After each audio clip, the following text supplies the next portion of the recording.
السلام علیکم ورحمۃ اللہ وبرکاتہ۔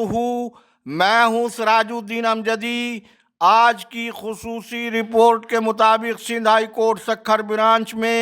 سیکریٹری صحت سندھ کی کارکردگی بے نقاب۔ ڈاکٹر یاسین عمرانی کو ترقی راس نہ آئی۔ محکمے کا حکم ماننے کے بجائے محکمہ صحت پر ہی چڑھ دوڑے۔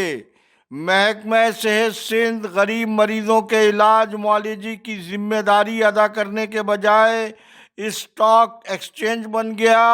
وفاقی وزارت صحت کے قانونی اداروں کو ہتھیانے کا منصوبہ پروفیسر طارق محمود نے تیار کر لیا۔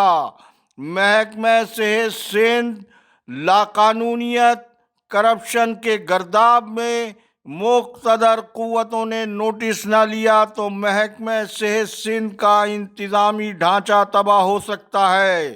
جن ناظرین نے اب تک چینل کو لائک اور سبسکرائب نہیں کیا ہے وہ صحت کی سرکاری، نجی اور عالمی خبروں سے باخبر رہنے کے لیے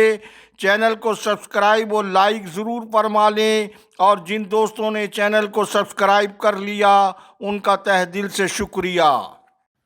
ناظرین کرام، سیکریٹری صحت سندھ ریحان اقبال بلوچ کو جب سندھ ہائی کورٹ کراچی میں ذاتی طور پر 3 بار طلب کیا جاتا ہے تو وہ ایک بار بھی عدالت عالیہ میں حاضر نہیں ہوتے ہیں، لیکن جب اسی عدالت عالیہ کی سکھر برانچ میں طلب کیا جاتا ہے تو سیکریٹری صحت وہاں حاضر ہو جاتے ہیں، جہاں عدالتی کارروائی کے دوران نہ صرف ان کی خراب کارکردگی پر فاضل عدالت کی جانب سے سوالات اٹھے بلکہ عدالت نے یہ ریمارکس بھی دیے کہ سیکریٹری صحت صرف کراچی کے ہیں یا صوبہ سندھ کے۔ اس حوالے سے سندھ نیوز نے تفصیلی خبر نشر کی ہے، ڈسکرپشن میں خبر کا لنک موجود ہے، آپ وہاں جا کر یہ خبر دیکھ سکتے ہیں۔ ناظرین، عدالتی سماعت ختم ہونے کے بعد سیکریٹری صحت نے صحافیوں کے کسی بھی سوال کا جواب دینے کے بجائے وہ تیزی سے وہاں سے چلے گئے۔ یہ منظر آپ ہمارے اسکرین پر ملاحظہ فرما لیں۔ سر، یہ جو عدالت میں بدنی تھی ہوئی، عدالت نے حکم نامہ جاری کیا سر، یہ سکھر سول اسپتال میں MRI CT اسکین نہ 3 سال گزری جان۔ ناظرین کرام، اس وقت یہ حسن اتفاق ہے یا کچھ اور، سب سے طاقتور سیکریٹری صحت کو Sindh high court Sukkur bench سے سندھ کے دارالحکومت کراچی کے تمغے کے ساتھ واپس جاتے ہوئے آپ نے دیکھا۔ یہ اور بات ہے کہ کراچی جو ملک کو چلاتا ہے اس کے ذکر سے نہ جانے سائیں سرکار آپے سے کیوں باہر ہو جاتی ہے۔ میں یہاں آپ کو یہ بھی بتاتا چلوں کہ محکمہ صحت سندھ میں نان گزیٹڈ ملازمین کی حالیہ ترقیوں کا عمل تقریباً 3 دہائیوں سے زائد عرصے کے بعد یہ کوئی وزارت صحت کا کارنامہ نہیں ہے بلکہ محکمے کے ایک درد مند ملازم عبدالکریم بھنڈ کی اس آئینی درخواست کی سچائی اور آئین و قانون کی پاسداری کا حلف اٹھانے والی حکومتوں کی غفلت مجرمانہ کا شاخسانہ ہے۔ یہ آئینی درخواست نومبر 2023 میں سندھ ہائی کورٹ میں داخل کی گئی۔ یہ اہم نوعیت کا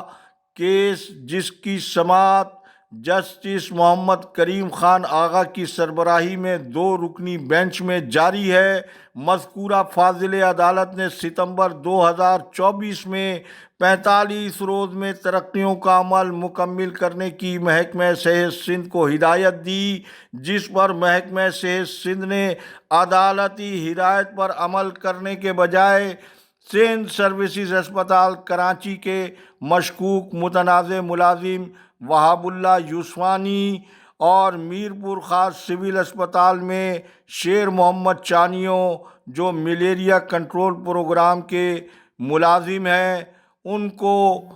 گریڈ 17 میں اکاؤنٹ اسسٹنٹ کی ترقیاں دے دیں۔ واضح رہے کہ وہاب اللہ یوسفانی بن ڈاکٹر فضل اللہ یوسفانی فوجی کوٹے پر نگراں دور حکومت میں مئی 2013 میں پیرامیڈیکل ٹیوٹر ضلع دادو میں BPS گریڈ 14 میں بھرتی کیے گئے۔ جبکہ یہاں یہ امر واضح رہے کہ فوجی کوٹے پر BPS 11 گریڈ تک کی اسامی پر تو بھرتی ہو سکتی ہے، پھر وہاب اللہ یوسفانی کے پاس ایسی کون سی اعلیٰ تعلیمی ڈگریاں تھیں کہ اسے BPS 14 گریڈ میں سول اسپتال کراچی میں بجٹ اکاؤنٹ آفیسر کے طور پر بھرتی کر لیا گیا،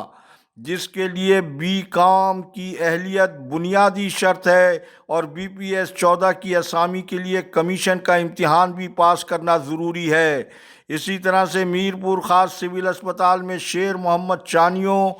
جو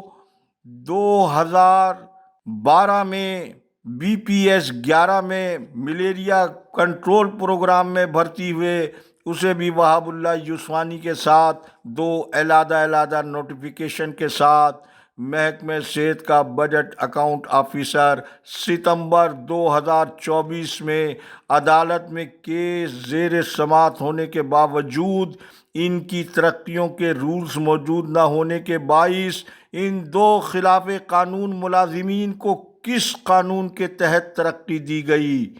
محکمہ صحت کے مذکورہ میگا اسکینڈل کی اس پہلی قسط کے بعد مزید تفصیل انشاءاللہ کل دوسری قسط میں ملاحظہ کریں، کیونکہ ابتدا میں جن موضوعات کا ذکر کیا گیا ہے ان میں جناح اسپتال کراچی کے ڈاکٹر یاسین عمرانی جو بنیادی طور پر محکمہ صحت سندھ کے ملازم ہے، الٹا چور کوتوال کو ڈانٹنے کے مترادف خود اپنی لاقانونیت کے خلاف عدالت میں جا کر اب ایسی بند گلی میں پہنچ چکے ہیں کہ وہ اپنی لاقانونیت کی سزا سے بچنے کے لیے اب حکومتی ارکان اسمبلی کا کندھا استعمال کرنے پر مجبور ہو گئے ہیں۔ سندھ سروسز ٹریبونل میں آج جمعہ 10 اکتوبر کو ان کی درخواست کی سماعت ہوگی، تاہم جمعرات کو ان کے سب سے بڑے سپورٹر پروفیسر شاہد رسول ان کو ریلیف کرنے کے احکامات کے حکم پر باقاعدہ دستخط کر چکے ہیں۔ مزید گفتگو اور ہوش ربا تفصیلات انشاءاللہ کل کی خصوصی رپورٹ میں۔ اللہ حافظ۔ پاکستان زندہ باد، کرپشن مردہ باد، عوام و افواج پاکستان پائندہ باد۔